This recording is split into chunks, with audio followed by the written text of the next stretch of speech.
మరి ఈరోజు క్రికెట్ ఓనమాల్లో మనకు వచ్చిన క్వశ్చన్ ఏంటో ఒక్కసారి చూద్దాం. హాయ్ సార్, నా పేరు లాసెన్. I'm right hand fast bowler. నాకు కొన్ని క్వశ్చన్స్ ఉన్నాయి. బౌలింగ్ వేసేటప్పుడు హెడ్ ఫాల్ని ఎట్లా కంట్రోల్ చేసుకోవాలి, ఇంకా బౌలింగ్ వేసిన తర్వాత బ్యాలెన్స్ని ఎట్లా కంట్రోల్ చేసుకోవాలి? Brilliant question.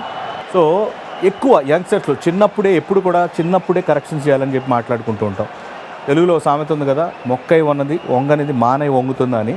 చిన్నప్పటి నుంచి ఆ రూట్ కాజ్ చాలా important. First of all bowling action correct అవ్వాలి ఆ ఏజ్లో అంటే కనుక బేసిక్ స్టార్ట్ చేసినప్పుడు వికెట్ టు వికెట్స్ మధ్యలో ఆ డిస్టెన్స్ తగ్గించుకోవాలి. యూ కెన్ సే జస్ట్ ఒక 18 yards అట్లా కనుక లెంత్ తగ్గించి వాళ్ళకి అలవాటు చేయించగలిగితే యాక్షన్ కరెక్ట్ అవ్వటం కోసం తప్పకుండా అది బెటర్ అవుతుంది.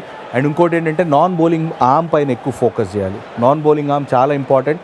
అండ్ పిల్లల్ని ఎంకరేజ్ చేయాల్సింది ఏంటి అని అంటే ఆ ఏజ్లో rather than bowling too fast, action పైన కంట్రోల్, యాక్యురసీ పైన కంట్రోల్ తెచ్చుకునేటట్టు ఆ నాన్ బౌలింగ్ ఆర్మ్ డ్రిల్స్ కానీ, సో ఆ డిస్టెన్స్ తగ్గించి at the same time non bowling arm పైన డ్రిల్స్ చేయటం, ఆ ఫ్రంట్ లెగ్ని బ్రేస్ చేయటం, జంప్ చేసిన తర్వాత వాళ్ళు ల్యాండ్ అవుతున్న విధానాన్ని నీస్ ఆ ఫోర్స్ని రిస్ట్రిక్ట్ చేయడానికి, ఆ రన్అప్ ఫోర్స్ని కంట్రోల్ చేసుకోవడానికి ఆటోమేటిక్గా మన నీస్ బ్రేక్స్ లాగా యూజ్ అవుతాయి.